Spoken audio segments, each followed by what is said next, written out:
अस्सलाम वालेकुम रहमतुल्लाहि व बरकातहू। मनाज़रों के बहुत कम ही फैसले मंजर आम पर आते हैं हाँ और ना की सूरत में। कौन जीता कौन हारा दलाइल की रोशनी में फ़ैसला तकरीबन अवाम करते हैं या फिर कोई अजिल्ला उलमा बैठे हों तो वो फ़ैसला करते हैं। हज़रत क़िबला पीर सैयद ज़ुल्फ़िकार शाह साहब मनाज़िर अहले सुन्नत आपका और यासीन मिनाजी का, अब तो मिनाजी भी नहीं कह सकते, मिनाजी कहते हैं हमारा है ही नहीं, बारकैफ इन दोनों के दरमियान एक मनाजरा हुआ।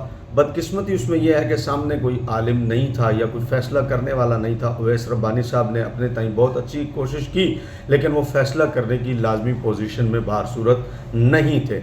लेकिन जो मनाजरा हुआ उसमें आप हज़रात ने देखा होगा कि मनाजरे में हज़रत क़िबला पीर सैयद ज़ुल्फ़िकार शाह साहब दामत बरकातुहुम व आलिया बार बार इस बात पर ज़ोर दे रहे थे कि अफजलियत और है, फजीलत और है। और वो कई मरतबा हर दलील के बाद ये कहते हुए नज़र आए कि अफजलियत और फजीलत में फ़र्क है। हम हज़रत सैयदना मौलाए कायनात की फजीलत का इनकार नहीं करते, लेकिन मसला यहाँ फजीलत नहीं, मसला अफजलियत है। लेकिन मौसूफ सारे दलाइल जितने पेश कर रहे थे वो सब के सब फ़ज़ाइल पर ही मबनी पेश कर रहे थे, जिस पर बार बार शाह साहब मुतनब्बे भी कर रहे थे।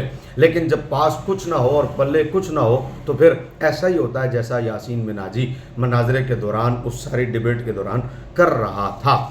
लेकिन इसमें एक और काबिल ज़िक्र बात, कौन जीता कौन हारा इस बहस में पढ़ने के बजाय अल्हम्दुलिल्लाह हक़ जो है वो खुल कर नज़र आ रहा था शाह साहब क़िबला दामत बरकातुहुम व आलिया के दलाइल से। लेकिन चूँकि मुखालिफ कभी भी इस बात को तस्लीम नहीं करेगा कि शाह साहब जो हैं वो जीते हैं या उनके दलाइल जो हैं वो मजबूत हैं। लेकिन मैं एक बात आवाम के लिए ज़रूर करना चाहता हूँ, आप हज़रात को ये ज़रूर देखना चाहिए कि जिस बुर्दबारी और तहम्मुल और आदाबी के साथ, अदब के साथ जिस तरह शाह साहब गुफ्तगू फरमा रहे थे हज़रात सहाबाए किराम रिदवानुल्लाहि ताला अलैहिम अजमईन के बारे में, मौलाए कायनात के बारे में, क्या दौरान मनाजरा ऐसी गुफ्तगू यासीन मिनाजी ने हज़रत उमर फ़ारूक रज़ी अल्लाह ताला अन्हु के लिए या हज़रत अबू बकर सिद्दीक़ के लिए इस्तेमाल की?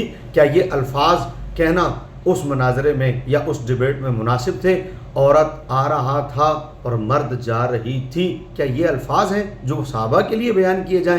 ये वो बदबख्तियाँ हैं जब बंदा राफ़ज़ियों की महफ़िल में उठना बैठना शुरू हो जाता है तो फिर उसके दिल के अंदर ऐसे काले नुक्ते जो है वो जन्म लेना शुरू हो जाते हैं जिनसे हज़रात सहाबाए किराम का अदब भी मलूज़ खातिर नहीं रहता। ये सिर्फ एक मिसाल मैंने दी है, ऐसी अनगिनत मिसालें दौरान डिबेट जो है वो ज़ाहिर हुई।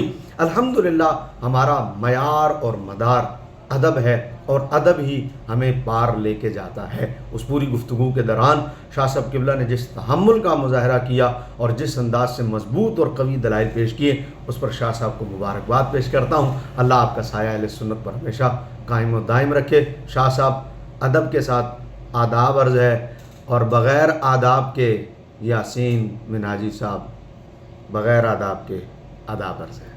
शुक्रिया।